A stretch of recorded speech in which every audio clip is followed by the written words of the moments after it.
Welcome to our YouTube channel GG education group में आपका स्वागत है। आज जो है तो सब्जेक्ट मैथ क्लास 7 में यूनिट सेकंड चलेगी आपकी घातांक। घातांक क्या है, किसे कहते हैं, इसकी वीडियो हमने बना करके पहले से यूट्यूब में अपलोड करके रखी है। उस वीडियो को देखने के लिए आप डिस्क्रिप्शन में आपको लिंक दे दी जाएगी, आप वहां पे जा करके घातांक किसे कहते हैं इसकी डिफिनीशन और इसके कुछ एग्जाम्पल आपको मिल जाएंगे। चलते हैं हम टॉपिक में। तो आज का जो टॉपिक है तो है अभ्यास 2.1। ठीक है, एक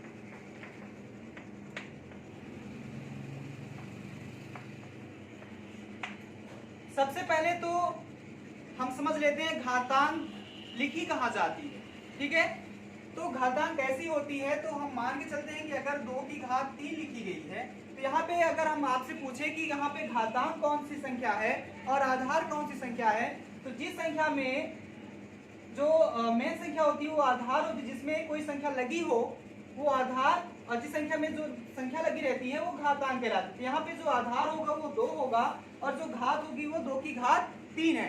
तो ये घात का मतलब क्या होता है? घात का मतलब होता है किसी संख्या का, जिस संख्या में घात लगी होती है, जितने की घात लगी होती है उस संख्या का उतने ही बार गुणा करना, ये घातांक का रूल होता है। जैसे यहाँ पे 2 की घात 3 है तो 2 की घात 3 का मतलब हो जाता है कि 2 का गुणा 3 बार करना है, तो 2 गुणे 2 और जो आएगा वो 2 की घात 3 का मान होगा। 2 दूनी 4, 4 दूनी 8, तो 8 जो है 2 की घात 3 का मान है। ठीक है, तो अब चलते हैं अभ्यास 2.1 में।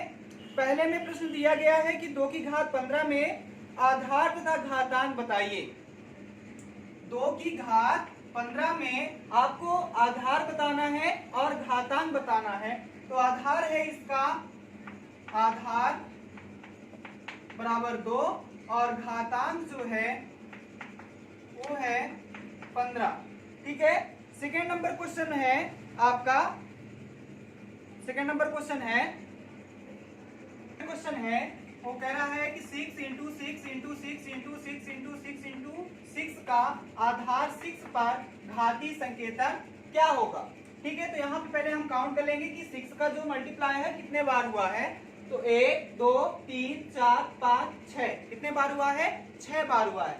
तो आधार 6 अगर हम मान के चलते हैं तो इनकी घातांक कितने होंगे, तो कितने बार गुणा हुआ है, 6 बार गुणा, जितने बार गुणा होता है वही उसकी घात हो जाती है। तो यहाँ पे हल हो जाएगा इसका कि 6 की घात 6। ठीक है, तो 6 पर घाती संकेत कितना होगा, 6 होगा। फिर आता है आपका थर्ड नंबर क्वेश्चन कि 1 की घात 3 को पढ़िए। यहाँ पे 1 की घात 3 को पढ़िए, मतलब हमको पढ़ना है कि यहाँ पे क्या लिखा है। इसको हम दो तरह से पढ़ सकते हैं। एक तो ये कि 1 का घन, 1 का क्यूब, 1 का क्यूब, या फिर पढ़ सकते हैं कि 1 की घात 3। तो यहाँ पे आप दोनों तरीके से आप इसको पढ़ सकते हैं। हल में आप लिखेंगे 1 की घात 3 या 1 का घन, दोनों तरीकों से आप लिख सकते हैं इसको।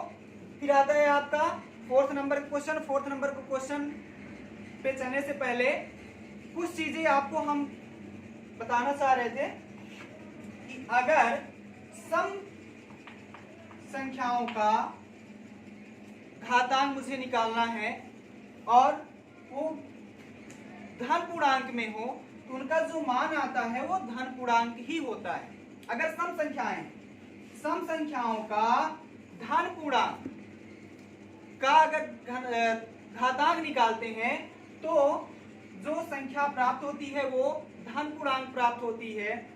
साथ ही अगर सम प्राकृत संख्या होने पर ऋणात्मक पूर्णांक हो, जो पूर्णांक है वो ऋणात्मक हो, तो जो मान प्राप्त होगा वो धन पूर्णांक प्राप्त होगा। अगर सम संख्या है, सम संख्या का मतलब क्या, जैसे 2 माइनस 2 की घात 2 है। ठीक है, तो जो 2 है वो सम संख्या है। ठीक है, 3 विषम संख्या है, 4 सम है, 5 विषम है। ठीक है, सम विषम संख्या आप पढ़ चुके हैं। तो -2 जो है तो ये है आपका ऋण पूर्णांक। ठीक है, इसकी जो घात है वो सम है क्योंकि 2 है, तो इसका जो मान होगा वो धनात्मक में होगा। ठीक है, 2 दूनी 4, माइनस माइनस होके प्लस हो जाएगा, जो मान निकलेगा वो धन पूर्णांक में निकलेगा। इसी तरह अगर प्राकृत संख्याओं का, विषम प्राकृत संख्याओं का धन पूर्णांक हो या ऋण पूर्णांक हो तो उसका जो मान होगा वो ऋणात्मक होगा। जैसे कि अगर -2 की घात 3 जो है विषम संख्या है, तो अगर हम -2 का गुणा 3 बार करते हैं तो इसका जो मान आएगा वो ऋणात्मक में ही आएगा, तो ये हो जाएगा -6। ठीक है, तो अगला प्रश्न जो है इसी के अकॉर्डिंग है, चौथा नंबर क्वेश्चन। यहाँ पे 6 नहीं 8 होगा, 2 दूनी 4, 4 दूनी 8। ठीक है, तो यहाँ पे हो जाएगा 8। ओके, आगे तो फोर्थ नंबर का क्वेश्चन है आपका कि -4 की घात 7 का मान धन पूर्णांक होगा या ऋण पूर्णांक होगा। तो अभी हमने आपको बताया कि अगर सम संख्या होती, जो घातांक है अगर वो सम है और ऋणात्मक आपका पूर्णांक है, तो उसका जो मान होता है वो धनात्मक हो जाता है। पर अगर ऋणात्मक पूर्णांक है और घातांक विषम है, जो घात है वो विषम संख्या है, तो जो उसका मान होगा वो ऋणात्मक होगा। तो यहाँ पे घात जो है 7 है और जो पूर्णांक है -4 है, ऋणात्मक है। तो अगर माइनस का गुणा हम 7 बार करते हैं तो माइनस माइनस प्लस हो जाएगा, फिर माइनस हो जाएगा। ठीक है, 6 बार तो अगर करते हैं तो प्लस आता है, पर 7 बार अगर करेंगे तो माइनस हो जाएगा। तो यहाँ पे आपको पूछ रहा है, इसको हल नहीं करना है कि -4 का आपको 7 बार मल्टीप्लाई करना है, ऐसा कुछ नहीं है। यहाँ पे सिर्फ ये पूछा जा रहा है कि धन पूर्णांक होगा या फिर ऋण पूर्णांक होगा। तो आपको लिख देना है कि -4 की घात जो 7 है उसका जो मान होगा वो ऋण पूर्णांक होगा। ठीक है, या ऋणात्मक होगा। तो यहाँ पे आप हल करके लिख देंगे ऋण पूर्णांक।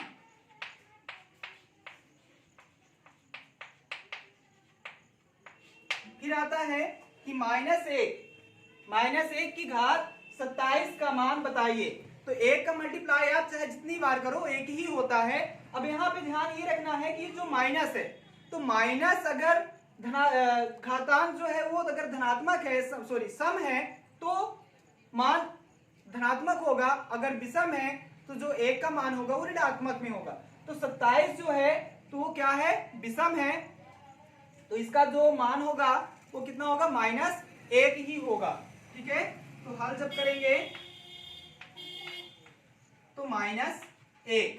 फिर आता है आपका 60वां क्वेश्चन कि -1 की घात 40 का मान बताइए। ठीक, फिर यहाँ पे घात कितनी है, 40 है। -1 का गुणा हम चाहे जितने बार करें एक ही आएगा, पर यहाँ पे माइनस का गुणा हमें करना है। तो माइनस का गुणा, तो यहाँ पे घातांक देखेंगे हम कि सम है, तो जब घातांक सम है तो क्या आएगा, मान धनात्मक आएगा। तो इसका मान क्या हो जाएगा, 1 हो जाएगा, तो बराबर 1।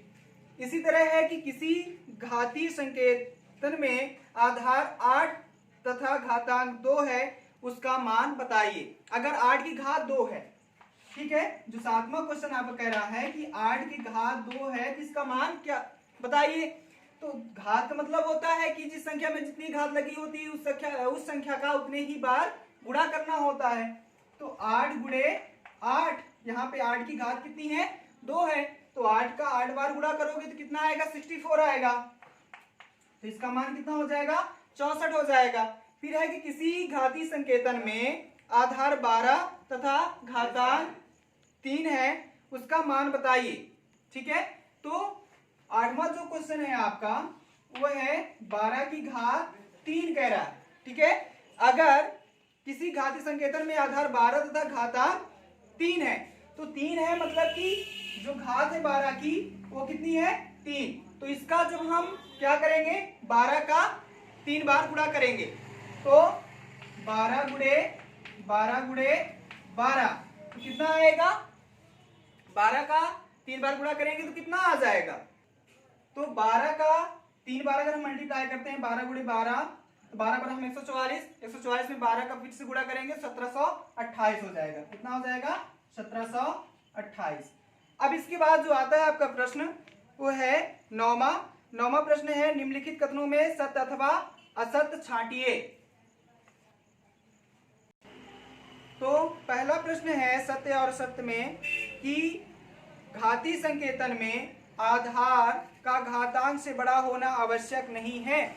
आधार कुछ भी हो सकता है, घातांक भी कुछ भी हो सकता है, ये जरूरी नहीं है कि आधार छोटा है तो घातांक भी छोटा होगा, ठीक है, बड़ा हो सकता है, या घातांक छोटी है तो आधार बड़ा हो सकता है, कोई जरूरी नहीं है, ये सत्य है। फिर है बी नंबर कि घातीय संकेतन में आधार तथा घातांक सदैव परस्पर बराबर होते हैं, ये गलत, ठीक है, असत्य है। फिर है 3 गुणे 3 गुणे 3 गुणे 3 का घातीय संकेतन 4 की घात 3 है। कह रहा है कि 3 गुणे 3 गुणे 3 गुणे 3 गुणे 3 का आधार का घातीय संकेतन 4 की घात 3 है, तो ये गलत है, क्योंकि 3 का गुणा 4 बार हुआ है, ना कि 4 का गुणा, ठीक है, तो 3 का गुणा 4 बार हुआ है, तो ये सत्य होगा 3 की घात 4, बट आपके लिखा है 4 की घात 3, तो ये असत्य है। फिर है डी नंबर में -1 की घात 1 का मान होगा, तो 1 जो है आपकी विषम संख्या है, तो माइनस का गुणा है, जो 1 का गुणा -1 का गुणा एक बार करें तो -1 ही होगा, ये सत्य है। फिर है -3 की घात 5 तथा -5 की घात 3 के मानों में कोई अंतर नहीं, तो अंतर है, क्योंकि 3 का घात जो है 5 और 5 की घात 3 में कोई अंतर नहीं, असत्य। फिर है 5 की घात 6 और 6 की घात 5 के मान आपस में बराबर नहीं है, तो बराबर नहीं है, ये सत्य है।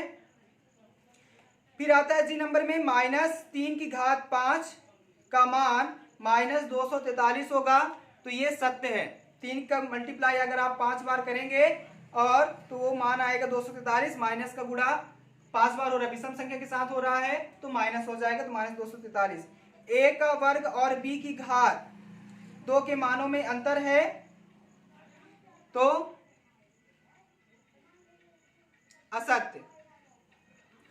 फिर है 3 की घात 3 और 4 की घात 4 का मान परस्पर बराबर है, यह भी असत्य है, क्योंकि घात दोनों के भले बराबर हैं, 3 की घात 3 है, 4 की घात 4 है, तो इनके जो मान होंगे तो अलग अलग होंगे।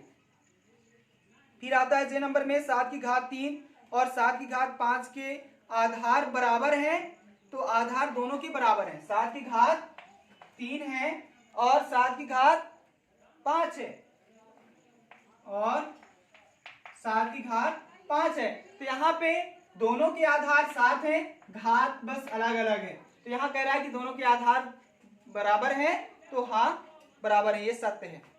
फिर आता है कि के नंबर में -1 की घात 729 का मान 1 होगा, तो अब यहाँ पे देख लेते हैं कि इकाई के अंक में -1 की घात 729, तो एक इकाई के स्थान में 9 है, ठीक है, जो विषम है, ठीक, तो -1 इसका आंसर जो होगा, यहाँ पे दिया गया है कि 1, पर इसका जो आंसर होगा -1 होगा, तो ये भी असत्य है, ठीक है।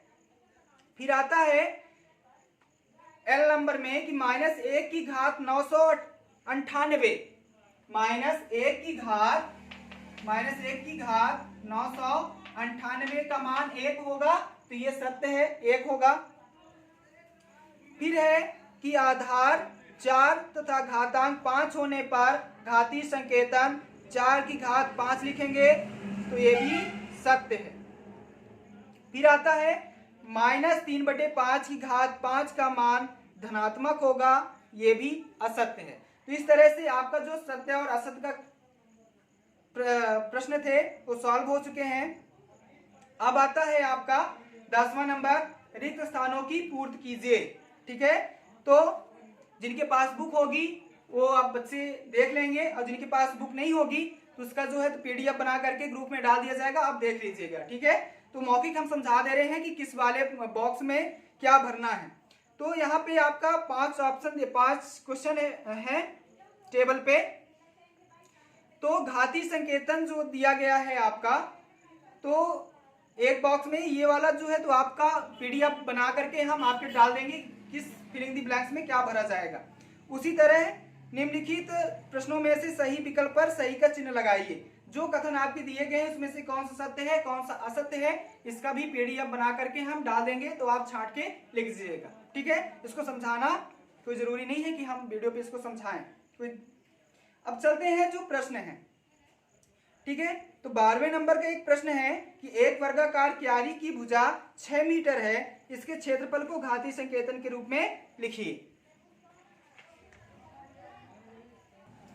तो जो 12वां नंबर का जो क्वेश्चन है आपका कि एक वर्गाकार क्यारी की भुजा 6 मीटर है, इसके क्षेत्रफल को घातीय संकेतन के रूप में लिखिए, ठीक है। इसका मान नहीं लिखना है, केवल घातीय संकेतन के रूप में लिखना है। तो वर्गाकार है मतलब कि वर्ग है, ठीक है। तो 6 का क्या हो जाएगा, वर्ग हो जाएगा, तो वर्ग मतलब घात 2, तो 6 की घात 2 मीटर हो जाएगा इसका घातीय संकेतन। फिर है 13वां नंबर, तो एक घनाकार ठोस की प्रत्येक कोर 8 सेंटीमीटर है।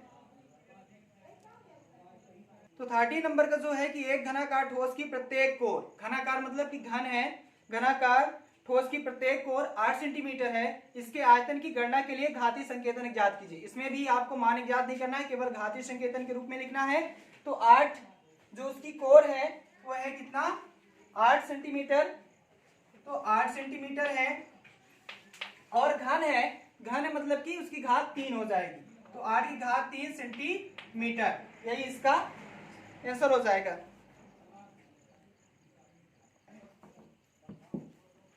8 की घात 3 सेंटीमीटर क्यूब, ठीक है, क्योंकि 8 का अगर क्यूब होगा तो सेंटीमीटर का भी क्यूब होगा, तो 8 की घात 3 सेंटीमीटर क्यूब।